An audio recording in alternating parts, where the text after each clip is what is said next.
నమస్కారం. ఆయుష్మాన్ భవ కార్యక్రమానికి స్వాగతం. ఈరోజు ఆయుష్మాన్ భవ కార్యక్రమంలో మోకాళ్ళ నొప్పులు పరిష్కార మార్గాలను మనకు వివరించడానికి ప్రముఖ acupuncture traditional medicine specialist professor doctor PS Sagar గారు మనతో పాటు స్టూడియోలో సిద్ధంగా ఉన్నారు.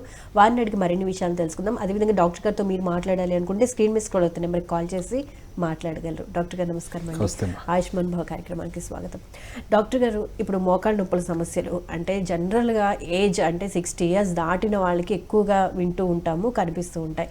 కానీ ఇప్పుడు యూత్లో కానివ్వండి, లేకపోతే నడి వయసులో వాళ్ళకి కూడా మోకాళ్ళ నొప్పుల సమస్యలు అనేవి విపరీతంగా బాధిస్తున్నాయి. ఎందుకు ఇలా జరుగుతుంది? అసలు మోకాళ్ళ నొప్పులు రావడానికి ప్రధాన కారణాలు ఏంటి?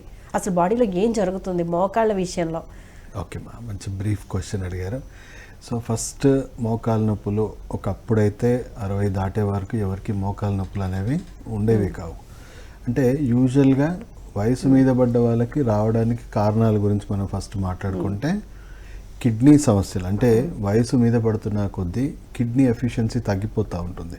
అంటే మన అవయవాల సామర్థ్యం తగ్గిపోతూ ఉంటుంది. అలాగే కిడ్నీ ఎప్పుడైతే సామర్థ్యం తగ్గిపోతూ ఉంటుందో బోన్ మ్యారో వీక్ అయిపోతూ ఉంటుంది. అంటే ఎముక లోపల ఉండే ఆ ములుగు పదార్థం అంతా కూడా వీక్ అవుతుంది. దానివల్ల ఎముకల మధ్యలో ఉండే గుజ్జు ఇవన్నీ తగ్గిపోవడం స్టార్ట్ అవుతుంది. సో వయసు మీద పడ్డ వాళ్ళకి సామాన్యంగా జరిగేది ఏంటంటే కిడ్నీ ఫంక్షన్ వీక్ అవడం వల్ల వాళ్ళకు knee joint arthritis, joint problems అనేవి రావడం జరుగుతూ ఉంటుంది. సో అదే ఇప్పుడు ఖచ్చితంగా కిడ్నీ సమస్యలు రాకుండా చూసుకోవాలి. అంటే వాళ్ళ ఆరోగ్యం, ఆయుష్ పర్ఫెక్ట్గా ఉండాలి, స్ట్రక్చర్ స్ట్రాంగ్గా ఉండాలంటే కిడ్నీ సమస్యలు రాకుండా చూసుకుంటే స్ట్రక్చర్ కూడా పర్ఫెక్ట్గా మెయింటైన్ అవుతుంది. సో అదొకటి ప్రివెంటివ్ హ్యాక్.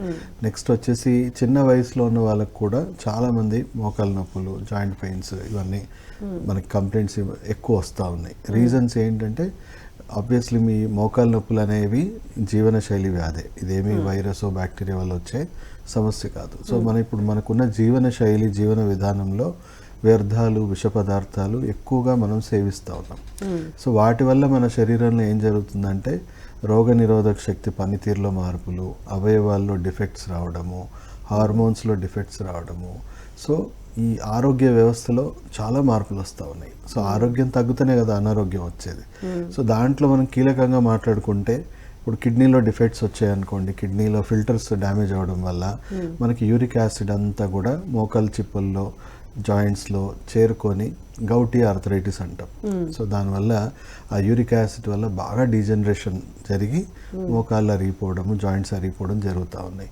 అలాగే రోగనిరోధక శక్తిలో మార్పులు రావడం వల్ల కొంతమందికి ఆటో ఇమ్యూన్ సిస్టమ్, అంటే ఎలర్జీస్, ఆటో ఇమ్యూనిటీ కండిషన్స్ రావడం వల్ల వాళ్ళకు కీళ్ళవాతం అనేది వస్తుంది, రొమాటిడ్ ఆర్థరైటిస్ లాంటి కండిషన్. సో ఏజ్తో సంబంధం లేదు. 1 year పిల్లలు కూడా ఉన్నారు నా దగ్గర ట్రీట్మెంట్కి ఈ ప్రాబ్లంకి.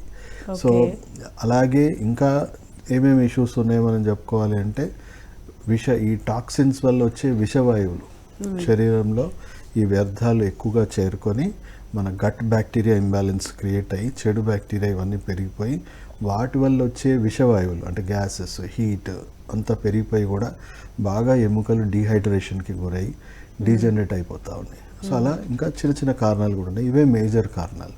సో అందరికీ ఇవే కారణాలు అంటే కొంతమందికి డిఫరెన్సెస్, బట్ మేజర్ 90% పేషెంట్స్లో మాత్రం మనకు ఇలాంటి ఫంక్షనల్ డిఫెక్ట్స్ వల్లనే డ్యామేజెస్ అనేవి జరుగుతున్నాయి. సో వీటిని బాగు చేయకుండా ఎంత మంచి వైద్యం ఇచ్చినా కూడా అది నిలవదు. ఎందుకంటే స్టేజెస్ పెరిగిపోతూనే ఉంటాయి, డ్యామేజ్ పెరిగిపోతూనే ఉంటుంది.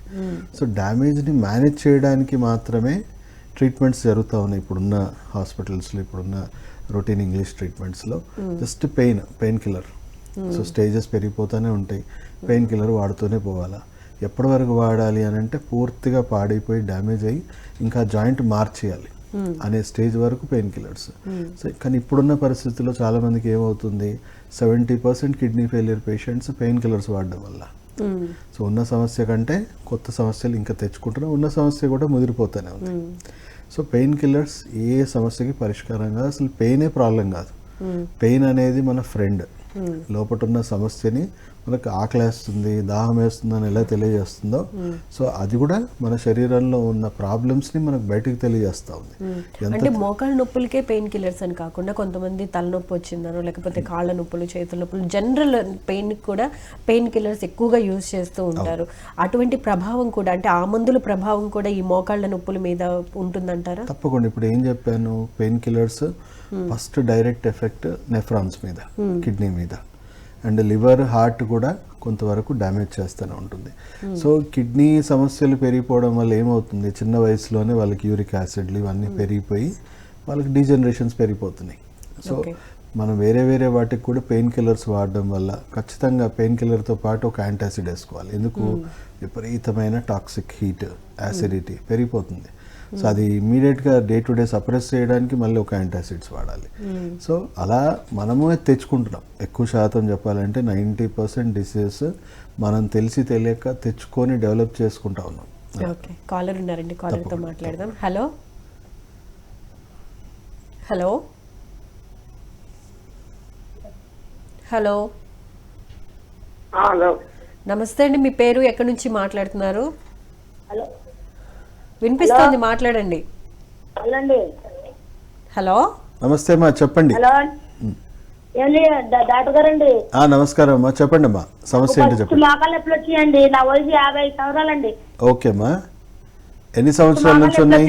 మోకాళ్ళ నొప్పులు, పాదాలు పోట్లండి, ఎప్పుడండి పాదాలు, 2 పాదాలండి. పాదాల్లో కూడా నొప్పులు ఉన్నాయి. ఓకే, పాదాల తర్వాత అండి తుకాలకు ఆపరేషన్ చేయించారండి. కుడికాలకండి, కుడి కాలుకి ఆపరేషన్ అయిపోయింది ఆల్రెడీ. ఓకే, ఆపరేషన్ చేయించండి. నాకు వచ్చి 5-6 సంవత్సరాలు పైన అయిందండి మోకాళ్ళ నొప్పి. ఓకేమ్మా, ఓకేమ్మా, పాదాలు విపరీతమండి డాక్టర్ గారండి. అదేలేమ్మా. ఇప్పుడు ఏం లేదమ్మా, ఆపరేషన్ శాశ్వతమైన పరిష్కారం కాదు. కుడికాలకు ఆపరేషన్ చేయించారండి. కుడికాలు పచ్చి పుల్లుగా ఉంటదండి. అవునులేమ్మా, జాగ్రత్త వినండి అమ్మా. ఆపరేషన్ శాశ్వత పరిష్కారం కాదు, తాత్కాలిక పరిష్కారమే మనం చెప్పడానికి. ఎందుకంటే మీ శరీరంలో డిఫెక్ట్స్ అలాగే ఉన్నాయి కాబట్టి అది ఇంకో మోకాల్ని కూడా అలాగే డ్యామేజ్ చేస్తుంది, వేరే ఎముకల్ని కూడా అది ఆ విధంగానే డ్యామేజ్ చేస్తుంది.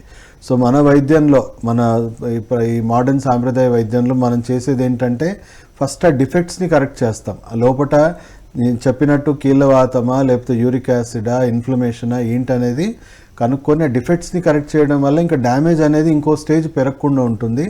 అండ్ ఆల్రెడీ జరిగిన డ్యామేజ్కి స్ట్రెంగ్త్ రీజనరేషన్ చేయడం వల్ల 95% కండిషన్స్ మనం వితౌట్ ఆపరేషనే రికవర్ చేసుకోవచ్చు. అంటే అన్ని జాయింట్స్ మళ్ళీ ఎముకలన్నీ కూడా మళ్ళీ పర్ఫెక్ట్గా రీజనరేట్ అవుతాయి, స్ట్రెంగ్తన్ అవుతాయి.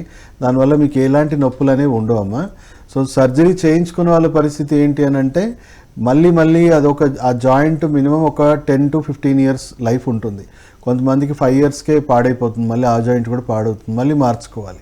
సో అలా జీవితాంతం సర్జరీల మీద ఆధారపడి ఆరోగ్యంగా ఉండలేం. కాబట్టి మీరు ఒకసారి మీ ప్రీవియస్ మెడికల్ హిస్టరీ రిపోర్ట్స్ అన్ని తీసుకొని రండి. ఇంకో సర్జరీ అవసరం లేకుండా, ఇంకోసారి పెయిన్ కిల్లర్ వాడాల్సిన అవసరం లేకుండా చక్కగా మనం పరిష్కారం అనేది తీసుకోవచ్చు. ఓకే, నెక్స్ట్ కాలర్తో మాట్లాడదామండి. హలో హలో హలో హలో, నమస్తే అండి, మీ పేరు?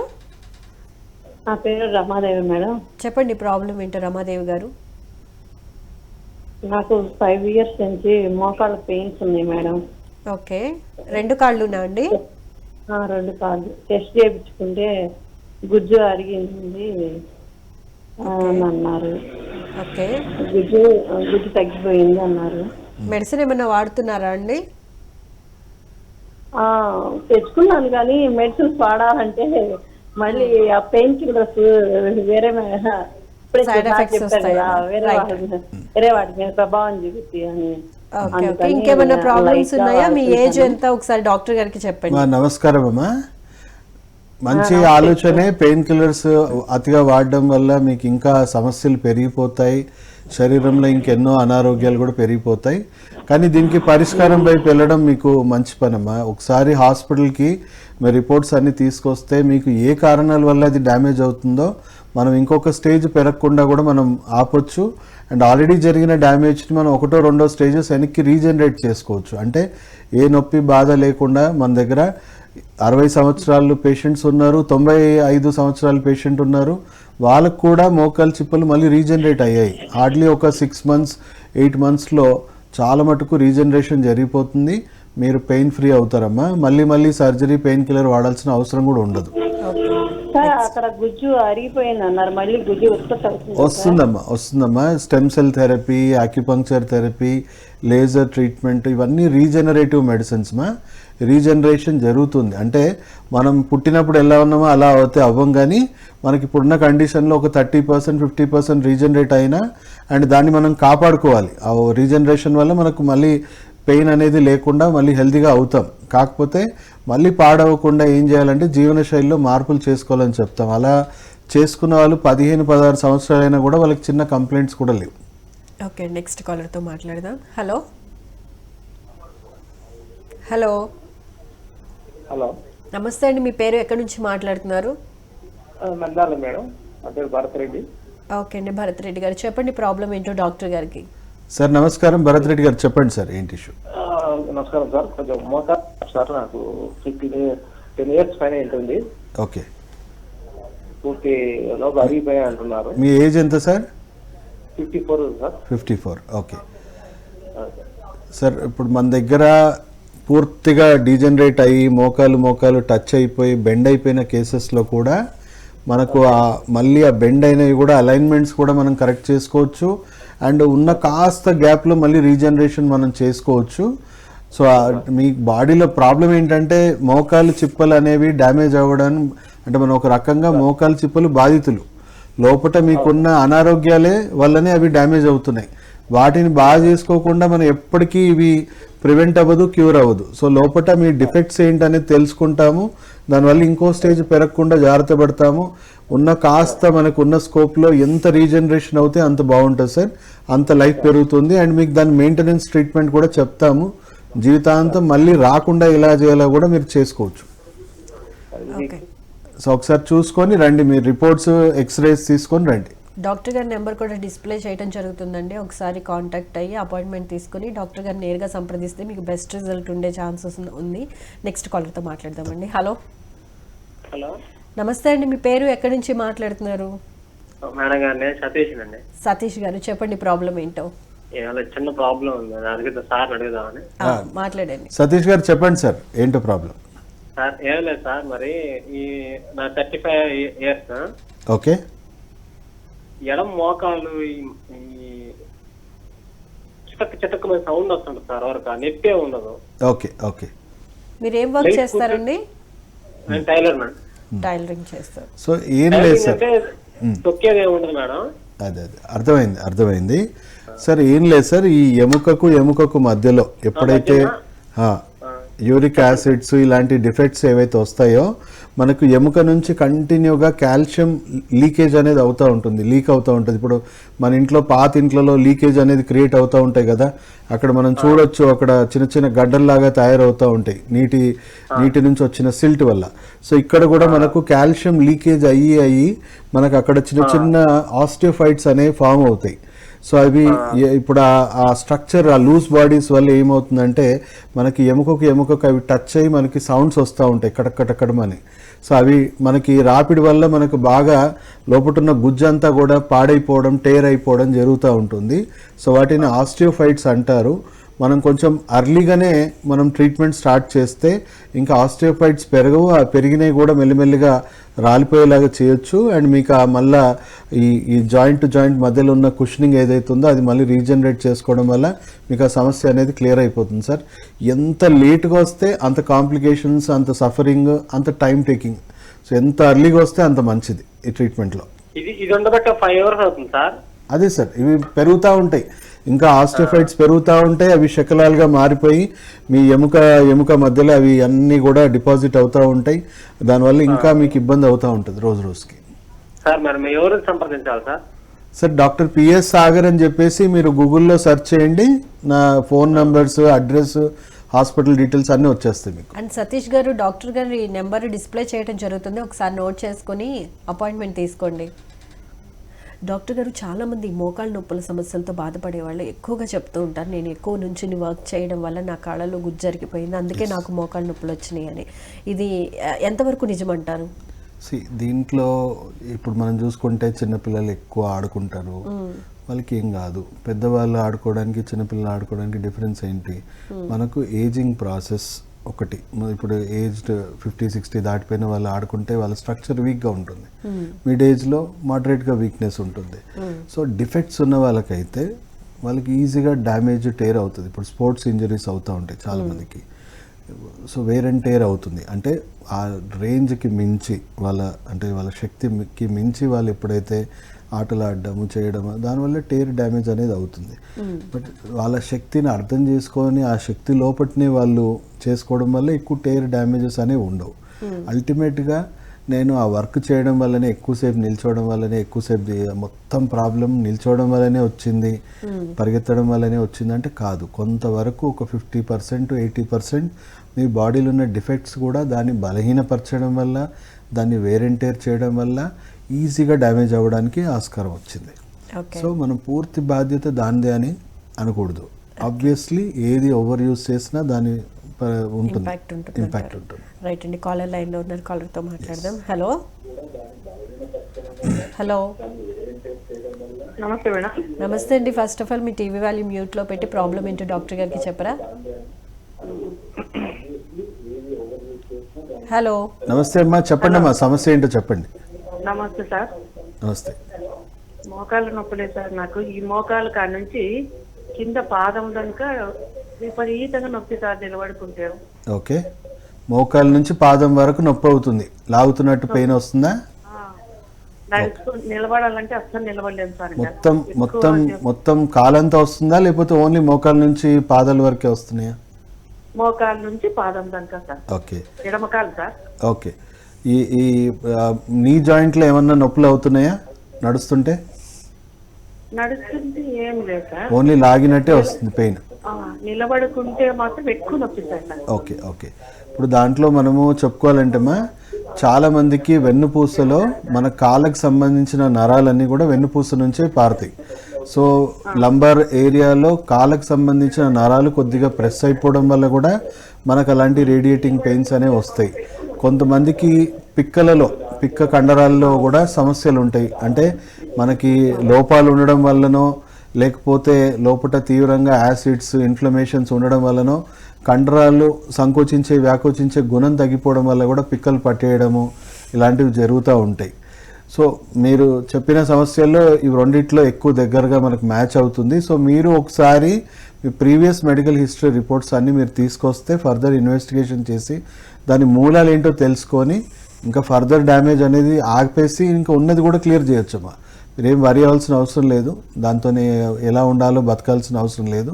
దాన్ని పూర్తిగా మూలాల నుంచి నయం చేసుకోవడం బెస్ట్. ఓకే అండి. డాక్టర్ గారు, ఈ మోకాళ్ళ నొప్పులకి సంబంధించి ఎన్ని రకాల స్టేజెస్ ఉంటాయి, ఏ స్టేజ్లో లక్షణాలు ఏ విధంగా ఉంటాయి, ఎక్స్ప్లెయిన్ చేస్తాం. రైట్ అమ్మా. ఇప్పుడు స్టేజెస్ గురించి మనం మాట్లాడుకుంటామా, ఆల్మోస్ట్ ఎవ్వరికి కూడా పర్ఫెక్ట్గా మోకాలు ఉండవు. ఎంతో కొంత ఇప్పుడున్న జీవన శైలికి జీవన విధానానికి. కానీ నొప్పి లేదు అంటే దానికి అర్థం ఏంటంటే నార్మల్గా ఉన్నట్టు కాదు. సో అందరం ఫస్ట్ స్టేజ్లోనో సెకండ్ స్టేజ్లోనో ఉంటాం. ఫస్ట్ స్టేజ్లో ఎవరం కూడా పెద్దగా పట్టించుకోవాలి, ఎందుకంటే ఎలాంటి సిమ్టమ్స్ లేవు కాబట్టి ఎవరం పట్టించుకోము. సెకండ్ స్టేజ్లో నేను 1 కిలోమీటర్ 2 కిలోమీటర్ నడిస్తే లైట్గా పెయిన్స్ వస్తున్నాయి సార్, కొంచెం రెస్ట్ తీసుకున్నా తగ్గిపోతుంది. సో అర్థం చేసుకోవచ్చు, లైట్ డీజనరేషన్స్ ఉన్నాయని అర్థం చేసుకోవచ్చు. థర్డ్ స్టేజ్కి మనం ఒకసారి అర్థం చేసుకోవాలంటే, నాకు నొప్పులు అవుతున్నాయి, కొంచెం ఎక్కువ స్ట్రెయిన్ అవ్వగానే నొప్పులు అవుతున్నాయి, రెస్ట్ చేసుకున్నా తగ్గిపోతుంది, ఎక్సర్సైజ్ చేసుకున్నా తగ్గిపోతుంది, కానీ నొప్పులు అయితే కన్సిస్టెంట్గా ఉంది, but day to day activities చేసుకోగలుగుతున్నాను హ్యాపీగా. ఫోర్త్ స్టేజ్లోకి వచ్చేసరికి డీజనరేషన్ లెవెల్స్ ఇంకా హై లెవెల్లో ఉంటాయి కాబట్టి మొబిలిటీ కూడా తగ్గిపోతుంది. కొంచెం ఎక్కువ స్ట్రెయిన్ అవుతాయి, ఎక్కువగా హెవీగా పెయిన్స్ కంట్రోల్ అవ్వట్లేదు, పెయిన్ మేనేజ్మెంట్కి మెడిసిన్స్ మీద ఆధారపడాల్సిన అవసరం ఉంటుంది. సో ఈ 4th నుంచి ఇంకా 5th స్టేజ్కి వచ్చేసరికి తీవ్రంగా డ్యామేజ్ ఉంటుంది, మన పనులు కూడా మనం చేసుకునే పరిస్థితులు ఉండం, బెడ్ రిడనో లేకపోతే ఎవరి మీద ఆధారపడి ఉండాలి. సో యూజువల్గా మనం 3rd స్టేజ్ నుంచి కొంచెం వరీ అవుతాం, ఎందుకంటే మనకి పెయిన్స్ మనం డే టు డే లైఫ్లో కొంచెం డిస్టర్బెన్సెస్ కనబడి మనం ఏం చేస్తాం, ఫస్ట్ ఇంగ్లీష్ మెడిసిన్కి వెళ్ళిపోతాం. సో ఇంగ్లీష్ మెడిసిన్లో ఏం చేస్తారు, పెయిన్ కిల్లర్స్ ఇస్తారు. వాళ్ళకి క్లియర్ ఇంటెన్షన్ ఉంది, ఏంటి, ఎవరికి నేను ప్రివెంట్ చేయాల్సిన అవసరం లేదు, ఎవరిని క్యూర్ చేయాల్సిన అవసరం లేదు. సో ఓన్లీ స్టేజెస్ వైజ్ పేషెంట్కి పెరిగిపోతూనే ఉంటుంది. ఆ స్టేజెస్ నొప్పి తెలియకుండా ఉంచాలి. ఓకే. అర్థమైంది కదా. సో Stages మోకాలు దాటుతూ ఉంటారు కానీ పెయిన్ అయితే తెలియకుండా పెయిన్ ఉంటుంది. తెలియకుండా చేయాలి. సో పెయిన్ జరగాల్సిన కిల్లర్ డ్యామేజ్ అంతా జరుగుతూనే జరుగుతూనే ఉంటుంది. ఉంటుంది. కన్సిస్టెంట్ గా డ్యామేజింగ్ వ్యవస్థ ఇంకా క్లియర్ అనేది గా తెలుసుకుందాం అండి. కాలర్ లైన్ లో ఉన్నారు, కాలర్ తో మాట్లాడదాం. హలో హలో మేడం, నమస్తే మేడం. నమస్తే అండి, మీ పేరు ఎక్కడి నుంచి మాట్లాడుతున్నారు? Madam Kurnool district Rajeshwari madam. Rajeshwari గారు, చెప్పండి అండి ప్రాబ్లం ఏంటో డాక్టర్ గారికి. నమస్కారం అమ్మా, చెప్పండి అమ్మా ఏంటి సమస్య. సార్ నమస్తే సార్. నమస్తే. మోకాలు నొప్పి, మోకాలు పై భాగం ఎక్కువగా నొప్పి వస్తుంటుంది సార్. మోకాలు పై భాగంలో అంటే తొడ భాగంలో వస్తుందా? అవును, అది బాగా నొప్పి వస్తుంది సార్. ఓకే. దాదాపు 3 years అవుతుంది అట్లా పెయిన్ వచ్చి. చూయించుకున్నాను డాక్టర్ దగ్గర. ఏమన్నారు, సమస్య ఏమన్నారు? కొన్ని మెడిసిన్ ఇస్తున్నాడు, మెడిసిన్ వాడుతూ ఎక్సర్సైజ్ చేస్తుందండి అని చెప్తున్నారు. ఓకే. సమస్య ఏమన్నారు? మోకాల్లో ఉన్నాయన్నారా, కండరాల్లో ఉన్నాయన్నారా, నరాల్లో ఉన్నాయన్నారా? కండరాల ప్రాబ్లం అని చెప్తున్నాడు సార్ అండి. Okay okay. కొంతమందికి ఏం లేదు, బ్లడ్ వెజల్స్ కొంచెం లోపల varicose veins, spider veins conditions ఉండడం వల్ల మనకి కండరాల్లో కూడా లోపల సమస్యలు వస్తూ ఉంటాయి. అండ్ నరాల సమస్య ఇప్పుడు మీరు చెప్పిన దాంట్లో ఈ 2-3 సమస్యలు కాంబినేషన్లో ఉండొచ్చు లేదా విడివిడిగా కూడా ఉండొచ్చు. సో వెన్నుపూసలో నరాలు కంప్రెస్ అవ్వడం వల్ల కూడా రేడియేటింగ్ పెయిన్స్ ఉంటాయి, లేదా కండరాలు లోపల రక్త ప్రసరణ వ్యవస్థలో కొన్ని ప్రాబ్లమ్స్ ఉండడం వల్ల కండరాల్లో వీక్నెస్, క్రాంప్స్ రావడము, లేదా మోకాలు చిప్పలు డీజనరేట్ అవ్వడము, ఇవే జరుగుతాయి. సో మీకు ఏం లేదమ్మా, దాంతో ఎలా బతకాలో అనేదే మీకు ఎక్సర్సైజ్ చేయమని చెప్తున్నారు, పెయిన్ కిల్లర్స్ వేసుకోమని చెప్తున్నారు. ఆ సమస్య ఇంకా జటిలంగా రోజు రోజు మారిపోతూ ఉంటుంది, డ్యామేజ్ అవుతూ ఉంటుంది. తర్వాత సర్జికల్గా ఇంటర్వెన్షన్ సజెస్ట్ చేస్తారు. సో అవి కూడా పర్మనెంట్ సొల్యూషన్ కాదు, ఇంకా ఎక్కువ సర్జరీస్ చేయించుకోవాల్సిన పరిస్థితి క్రియేట్ అవుతుంది. సో మీరు ఒకసారి మీ ప్రీవియస్ మెడికల్ హిస్టరీ రిపోర్ట్స్ తీసుకొని రండమ్మా. సమస్య మూలాలు ఏంటో తెలుసుకొని ఫర్దర్ డ్యామేజ్ మనం ఆపొచ్చు. అండ్ ఆల్రెడీ జరిగిన డ్యామేజ్ కూడా మీకు ఏం పెద్ద ఇష్యూ లేదు. హార్డ్లీ మీరు చెప్తున్న కండిషన్స్ 1 to 3 monthsలోనే కంప్లీట్గా రికవర్ అయ్యే అవకాశం ఉందమ్మా. సో ఒకసారి మీరు రిపోర్ట్స్ తీసుకొని రావడం బెటర్. రైట్ రైట్ మా. Right, thank you so much అండి కాల్ చేసినందుకు. డాక్టర్ గారు, ఇప్పుడు జనరల్గా చూస్తే మోకాల దగ్గర చుట్టూ ఉండే మజిల్ వీక్ అవ్వడం వల్ల కూడా పెయిన్ వస్తూ ఉంటుంది.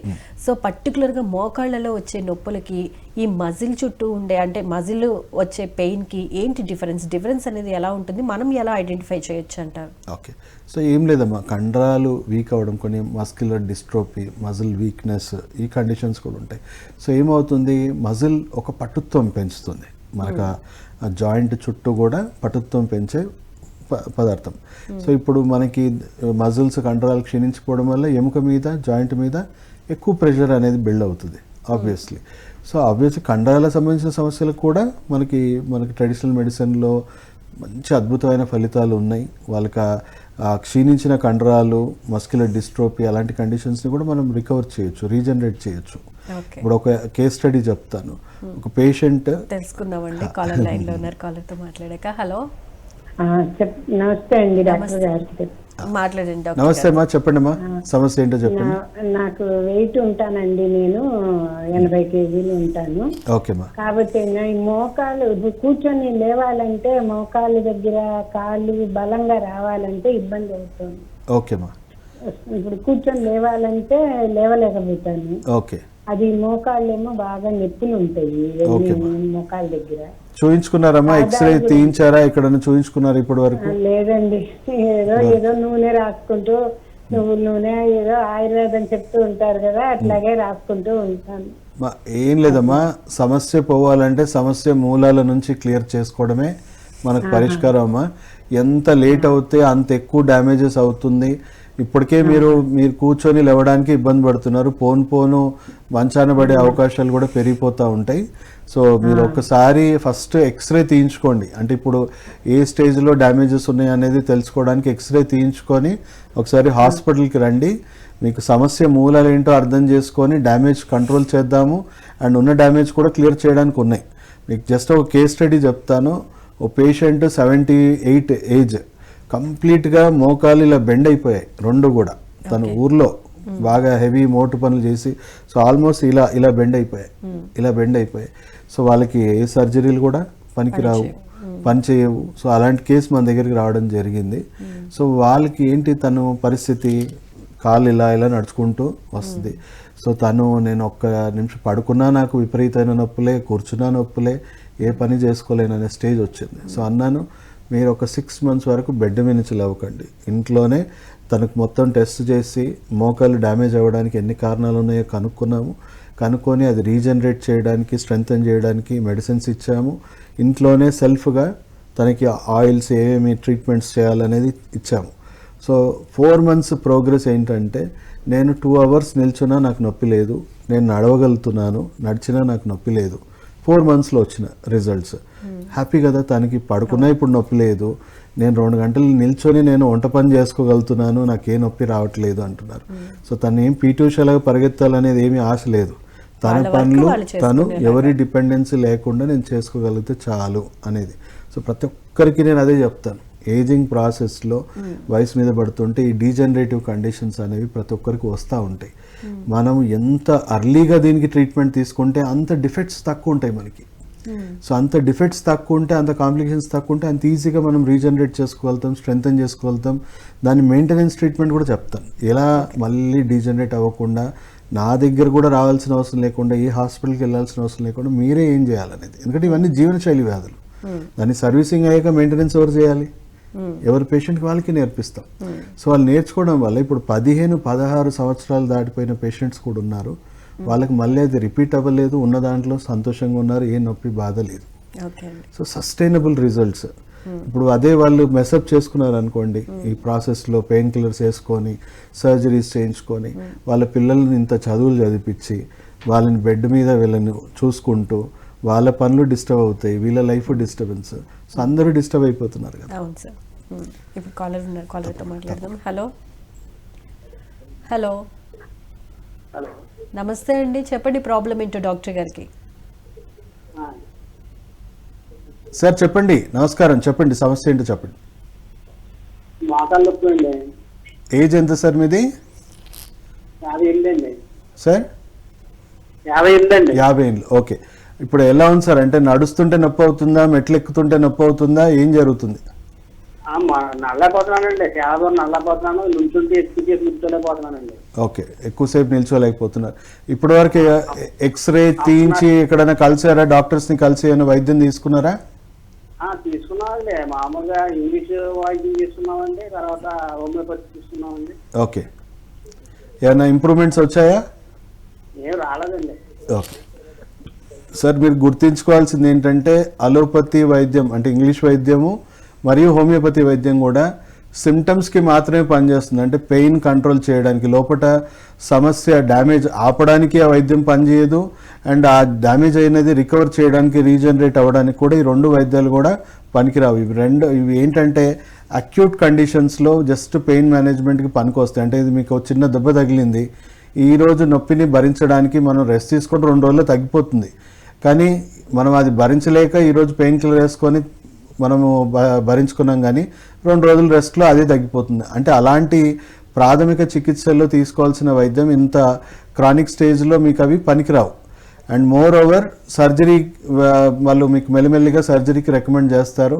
సర్జరీ కూడా ఒక్క సర్జరీతో అయిపోదు, మళ్ళీ రిపీటెడ్గా సర్జరీస్ చేయించుకోవాలి. ఎందుకంటే మీ బాడీలో ఉన్న డిఫెక్ట్స్ వల్ల కన్సిస్టెంట్గా అన్నీ డ్యామేజ్ అవుతూనే ఉంటాయి జాయింట్స్. సో మీరు ఒకసారి మీ ప్రీవియస్ మెడికల్ రిపోర్ట్స్ అన్నీ నా దగ్గర తీసుకొని రండి. అండ్ వచ్చే ముందు మోకాలు ఎక్స్రే తీసుకొని రండి. ఇప్పుడున్న ప్రజెంట్ స్టేజ్ ఏంటనేది కూడా మనకు స్పష్టత ఉంటుంది. మీకు ఇంకా ఇంతకు మించి డ్యామేజ్ అనేది అవ్వకుండా చూసుకుంటాము. అండ్ జరిగిన డ్యామేజ్లో కూడా ఎంతైతే అంత రీజనరేషన్ చేయడం వల్ల మీరు పరిగెత్తలేరు, కానీ మీరు నిల్చోగలరు, మీ పనులన్నీ మీరు నొప్పి బాధ లేకుండా చేసుకోగలరు. ఆ స్థాయికి అయితే తీసుకురావచ్చు. డాక్టర్ గారు, ఈ మోకాళ్ళ నొప్పులకి సంబంధించి చాలా రకాల వైద్య విధానాలు అందుబాటులో ఉన్నాయి. మరి ఎందుకు ఆక్యుపంచర్ని ఎంచుకోవాలి, ఎందుకు ట్రెడిషనల్ మెడిసిన్నే తీసుకోవాలి? ఎస్, మంచి ప్రశ్న. ఇప్పుడు ఇంగ్లీష్ వైద్యం ఏదైతే ఉందమ్మా, అది ప్రివెన్షన్కి కాదు, క్యూర్కి కాదు. ఏ రోగమైనా కూడా స్టేజెస్ వైజ్ బిల్డ్ అవుతూ ఉంటుంది, డీజనరేషన్ అవుతూ ఉంటుంది, డ్యామేజ్ అవుతూ ఉంటుంది. దానివల్ల కలిగే ఇబ్బందులు అంటే ఏముంటుంది, ఇప్పుడు మనం చెప్పినట్టు ఎగ్జాంపుల్ మనం మోకాలదే కదా కేస్ స్టడీ తీసుకుందాం. 3rd స్టేజ్ వచ్చాకే మనం సీరియస్ తీసుకుంటాం, ఎందుకంటే మనకి ఇబ్బంది కలుగుతుంది. సో అక్కడ మనకి ఇంకా ఫర్దర్ 4th స్టేజ్ వెళ్ళకుండా ఉండడానికి, 5th స్టేజ్ వెళ్ళకుండా ఉండడానికి ఏ ప్రివెంటివ్ ట్రీట్మెంట్ ఇవ్వరు. లోపల ఉన్న డిఫెక్ట్స్ అలాగే ఉంచేస్తారు. అంటే వాళ్ళకి నేర్చుకున్న సిలబస్ అది. సో డిఫెక్ట్స్ని టచ్ చేయొద్దు, ఓన్లీ సిమ్టమ్స్ని మాత్రమే మనం మేనేజ్ చేయాలి. సో ఎప్పటి వరకు మనం 4th స్టేజ్కి వెళ్ళిపోయాక అప్పటి నుంచి మనం కన్విన్స్ చేస్తూ ఉంటారు సర్జరీకి వెళ్ళాలి ఇంకా. సో అప్పటి వరకు పెయిన్ కిల్లర్స్ వాడుకుంటూ కాలం గడపాల. బట్ ఇక్కడ ఉన్న సమస్య ఏంటంటే వాడటం ఆపేస్తారో అప్పటి నుంచి నొప్పి అనేది తెలియటం స్టార్ట్ అవుతుంది అంటారా? పెయిన్ కిల్లర్స్ వాడటం ఎప్పుడైతే ఆపేస్తారో కొన్ని రోజుల తర్వాత, ఇప్పుడు 3 monthskో 4 monthskో ఇస్తారు కాబట్టి ఆ కంటిన్యూటీ అయిపోయిన తర్వాత మళ్ళీ స్టాప్ చేస్తారనుకోండి, పెయిన్ అనేది మళ్ళీ స్టార్ట్ అవుతుంది. అప్పటికి స్టేజ్ అనేది నెక్స్ట్ స్టేజ్ లోకి వెళ్ళిపోతుంది. స్టేజెస్కి వెళ్ళిపోయాక ఇంకా పెయిన్ కిల్లర్స్ కూడా పెద్దగా ఎఫెక్ట్ ఇవ్వదు. ఇప్పుడు కొంతకాలం వరకే పెయిన్ కిల్లర్స్ మీద పూట గడుస్తుంది. కొంతకాలం తర్వాత మనం ఏమనుకుంటాం, పెయిన్ కిల్లర్ వేసుకొని దాన్ని ఇంకా బాగా రాపిడి కలిగిస్తూనే ఉంటాము, ఫర్దర్ డ్యామేజ్ చేసుకుంటూనే ఉంటాము. సో మెల్లిగా ఏమవుతుంది, 4th స్టేజ్కి వెళ్ళిపోతాము. సో ఇంకా కుంటడము, ఇంకా ఎక్కువ ఇబ్బంది పడడం జరుగుతూ ఉంటుంది. డాక్టర్ అప్పటి నుంచి కన్విన్స్ చేస్తూ ఉంటాడు, ఇంకా మెల్లిమెల్లిగా ఇంకొంచెం డ్యామేజ్ అయిపోయిన తర్వాత సర్జరీకి వెళ్ళిపోండి అని. సో అందరినీ మెంటల్గా సర్జరీకే ప్రిపేర్ చేస్తారు. బట్ సర్జరీ వల్ల ఎంత సక్సెస్ రేట్ ఉంది, ఎంత ఇంప్రూవ్మెంట్ అవుతుంది అంటే సర్జరీ అవసరం లేదా, సర్జరీ ఇర్రిలవెంటా అంటే కాదు. Rational use of medicine, rational use of surgery అంటే అన్నెసరీ మందులు కానీ అన్నెసరీ సర్జరీస్ కానీ దూరంగా ఉండాలి మనిషి. ఇవి జీవనశైలి వ్యాధులు. ఇవేవి యాక్సిడెంట్ అయ్యి మోకాలు చిప్పలు పలిగిపోయాయి, యాక్సిడెంట్ అయ్యి కాలు ఇరిగిపోయింది అన్న వాళ్ళకి సర్జరీయే, విషంతోనైనా ప్రాణాన్ని కాపాడుకోవాలి కాబట్టి సర్జరీ చేయించుకోవాలి. కానీ జీవనశైలి వ్యాధులకు సర్జరీలు చేయడం చాలా తప్పు. సో ఇప్పుడు నేను చెప్తున్న WHO సంబంధించిన ఇప్పుడు లేటెస్ట్ అడ్వాన్స్డ్ రీసెర్చ్ గురించి మాట్లాడుతున్నా. ఒక రకంగా ఇప్పుడు మీరు ఇప్పటిదాకా డిస్కస్ చేసిందంతా అవుట్డేటెడ్ రీసెర్చ్. అలోపతి ఇంగ్లీష్ వైద్యంలో ఇదంతా అవుట్డేటెడ్ రీసెర్చ్. ఇప్పుడున్న లేటెస్ట్ రీసెర్చ్ ఏంటంటే వీలైనంత తక్కువ మందులు వాడకుండా ఉండడమే మంచిది, వీలైనంత తక్కువ సర్జరీలు జరగాలి అని WHO చెప్తా ఉంది. దానికోసమే ఈ మన ప్రాచీన సాంప్రదాయ వైద్యాలని ఆధునికపరిచి వాటిని మోడర్న్ ట్రెడిషనల్ మెడిసిన్గా మార్చింది. సో ఇదంతా లేటెస్ట్ రీసెర్చ్, అప్డేటెడ్. ఒక రకంగా చెప్పాలంటే ఇప్పుడు కొత్తగా నేర్చుకుంటున్నారు, MBBS నేర్చుకుంటున్న వాళ్ళకి 1 సంవత్సరం ఈ వైద్యం నేర్చుకోవాలి, వాళ్ళకి ఇప్పుడు కంపల్సరీ. అండ్ పాత డాక్టర్స్ కూడా మెల్లిమెల్లిగా నేర్చుకోవాలి ఇది. అలాంటి ప్రోటోకాల్స్ ఇప్పుడు ఉన్నాయి. ఫ్యూచర్లో అందరూ కూడా ఈ వైద్యం వైపు వెళ్తారు. డాక్టర్స్ దగ్గర ఈ ట్రీట్మెంట్ వాళ్ళ దగ్గర ఉంటుంది, డిపార్ట్మెంట్ ఉంటుంది. సో వాళ్ళు చేయాల్సింది ఏంటంటే 10లో ఒక్కరో ఎమర్జెన్సీ కండిషన్ ఉంటుంది, వాళ్ళకి వాళ్ళు ట్రీట్మెంట్ ఇవ్వాలి. జీవనశైలి వ్యాధులతో వచ్చిన డీజనరేషన్స్ వాళ్ళందరికీ కూడా ఒక 2-3 నెలలు ఈ వైద్యం తీసుకొని వాళ్ళే రికమెండ్ చేయాలి. ఒకవేళ ఈ వైద్యంలో ఏదైనా విఫలాలు చెందితే అప్పుడు సర్జరీ ఆప్షన్ చూడాలి. కానీ మెడిసిన్స్ వల్ల ఏమవుతున్నాయి, 70% కిడ్నీ ఫెయిల్యూర్ పేషెంట్స్. సర్జరీస్ వల్ల ఆల్మోస్ట్ 50% పేషెంట్స్ సర్జికల్గా డ్యామేజ్ అయిపోయి జీవితాంతం ఇబ్బంది పడతారండి. ఒక సర్జరీతోనే అయిపోదు, మళ్ళీ మీరు పూర్తిగా డ్యామేజ్ అయ్యేదాకా సర్జరీలు జరుగుతూనే ఉంటాయి. సో మన వైద్యంలో ఎలా జరుగుతుంది, ప్రోయాక్టివ్ అంటే ఫస్ట్ ఆఫ్ ఆల్ ఇప్పుడు మనం ఎడ్యుకేట్ చేస్తున్నాం చాలా మందికి. ఇప్పుడు మీరు 3rd, 4th, 5th స్టేజ్కి వచ్చేంత వరకు వెయిట్ చేయాలా? ఇప్పుడు మీరు 2nd స్టేజ్లో మిమ్మల్ని మీరు కన్సిడర్ చేసుకుంటే ప్రివెంటివ్గా ఆలోచించాలి కదా, నా బాడీలో ఏం డిఫెక్ట్స్ అవుతున్నాయి. సెల్ఫ్ హెల్త్ కేర్, మన బాడీలో ఏం డిఫెక్ట్స్ వల్ల ఇవన్నీ డీజనరేట్ అవుతున్నాయో తెలుసుకొని అవి ఇంకా పెరగకుండా చూసుకోండి, ఉన్నాయి బాగా చేసేసుకోండి. 3rd స్టేజ్లో వచ్చేసారు అనుకోండి, మనకి అంత తీవ్రంగా మనం జాబ్స్ లీవ్ పెట్టుకొని మన ఆరోగ్యాన్ని చూసుకోవాల్సిన అవసరం లేదు. మన పనులు మనం చేసుకుంటానే మనం బాగుపడవచ్చు. 4th స్టేజ్లో ఉంది, పార్షల్గా లీవ్ పెట్టుకోవాల్సి వస్తుంది, ఎందుకంటే మీ పనులు మీరు చేసుకోవడానికి కూడా చాలా ఇబ్బంది పడుతున్నారు. సో జాబ్ ఏం చేసుకుంటారు, సో కొంతకాలం లీవ్ తీసుకొని మీ హెల్త్ రిస్టోర్ అయ్యేదాకా ఒక 3 months 4 months రికవర్ చేసుకోవాలి. అదే 5th స్టేజ్లో అయితే మీరు ఒక 6 months 1 year కంప్లీట్ బెడ్ రెస్ట్లో ఉండి ట్రీట్మెంట్ తీసుకోవాలి, అప్పుడు కానీ మీరు రికవర్ అవ్వరు. ఇంకా క్లియర్గా తెలుసుకుందాం అండి. కాలర్ లైన్లో ఉన్నారు, కాలర్తో మాట్లాడదాం. హలో హలో హలో చెప్పండి అమ్మా, సమస్య ఏంటో చెప్పండి. లైన్లో ఉన్నారు, మాట్లాడండి. హలో, ఓకే అండి, మనం కంటిన్యూ చేద్దాం. సో ట్రీట్మెంట్ గురించి చెప్తున్నారు, ఎందుకు ఆక్యుపెంచర్ తీసుకోవాలి?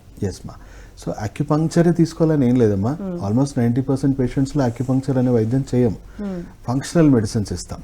అంటే ఫస్ట్ ఏ ఆహారం తినడం వల్ల మీకు ఈ డీజనరేషన్ ఇంకా ఎక్కువ పెరుగుతుంది, డిఫెక్ట్స్ పెరుగుతుందో వాటిని కరెక్ట్ చేసుకోమని చెప్తాం. వాళ్ళ డిఫెక్ట్స్ సో కనుక మీరు ఎటువంటి ఆహారాన్ని సజెస్ట్ చేస్తారండి? మోస్ట్లీ ఇప్పుడు కిడ్నీ సమస్యలు ఉన్నాయి అనుకోండి, యూరిక్ యాసిడ్ సమస్య ఉంది, అధికంగా ప్రోటీన్ తీసుకోవడం, నాన్ వెజ్ తీసుకోవడము, పప్పులు దినుసులు తీసుకోవడం తగ్గించేయమని చెప్తాము.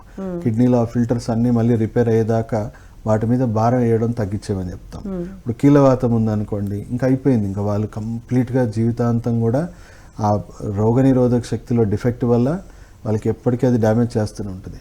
సో ఇప్పుడు మన దగ్గర లేటెస్ట్ ఈ రీసెర్చ్లో మనకి కొత్త రోగనిరోధక శక్తి కణాలు మన బాడీలో అభివృద్ధి చేసుకొని ఆ డిఫెక్ట్నే కంప్లీట్గా మూలాల నుంచి నయం చేసుకునే ట్రీట్మెంట్ వచ్చేసింది. సో స్టెరాయిడ్స్, పెయిన్ కిల్లర్స్ వాడాల్సిన అవసరం లేదు. స్టెరాయిడ్స్, పెయిన్ కిల్లర్స్ లేకుండానే మీ బాడీలో కొత్త రోగనిరోధక శక్తి డెవలప్ చేసుకొని ఆ డిఫెక్ట్ పూర్తిగా పోయి మళ్ళీ నార్మల్కి వచ్చేయచ్చు వీళ్ళంత మటుకు. సో ఆటో ఇమ్యూన్ డిసార్డర్స్ ఉన్నా కూడా, రొమాటైడ్ ఆర్థరైటిస్ ఉన్నా కూడా కంప్లీట్గా క్యూర్ చేసుకోవచ్చు. టాక్సిక్ ఇన్ఫ్లమేషన్స్ ఉన్నాయనుకోండి, ఆహారం ద్వారా, డీటాక్సిఫికేషన్ ట్రీట్మెంట్స్ ద్వారా మీ బాడీలో ఉన్న టాక్సిక్ ఇన్ఫ్లమేషన్స్ని రెడ్యూస్ చేసుకోవచ్చు. అంటే అల్టిమేట్గా మీకు జరుగుతున్న డ్యామేజ్ అంతా కూడా బాధితులవి, అసలు కారణాలు ఏవో ఉంటాయి, వాటిని మనం ఎప్పుడు ఫోకస్ చేయట్లేదు. సో మా సిస్టమ్ ఆఫ్ మెడిసిన్లో, మనది ఫంక్షనల్ మెడిసిన్ లేదా మోడర్న్ ట్రెడిషనల్ మెడిసిన్లో అస్సలు రోగం ఏంటంటే దాని మూలాలు. సో ఆ డిఫెక్ట్స్ని మనం కరెక్ట్ చేయడం వల్ల డ్యామేజ్ ఆగిపోతుంది, ఇంకా పెరగదు. ఆల్రెడీ జరిగిందని మనం స్ట్రెంగ్త్ రీజనరేషన్కి స్టెమ్ సెల్ థెరపీ కానీ, కొలాజిన్ థెరపీ కానీ, తర్వాత ఈ లేజర్ ట్రీట్మెంట్, ఆక్యుపంక్చర్ ట్రీట్మెంట్, ఇవన్నీ చేయడం వల్ల మళ్ళీ స్ట్రెంథనింగ్, రీజనరేషన్స్ జరుగుతాయి. నాన్ సర్జికల్గా 95% ఏ స్టేజ్లో ఉన్నా అంటే ఫైనల్ క్రానిక్ స్టేజ్లో ఉన్నప్పుడు ఎటువంటి సిచ్యువేషన్లో కూడా సర్జరీకి వెళ్లకుండా మెడిసిన్స్ ద్వారానే తగ్గించుకోవచ్చు, దట్ ట్రెడిషనల్ మెడిసిన్ ద్వారా. Okay, right. Thank you so much అండి. మోకాళ్ళ నొప్పులు పరిష్కార మార్గాలు మాకు వివరించినందుకు, అండ్ మా కాలర్స్ అడిగిన ప్రశ్నలకు కూడా చాలా చక్కగా సమాధానాలు వివరించినందుకు ధన్యవాదాలు అండి.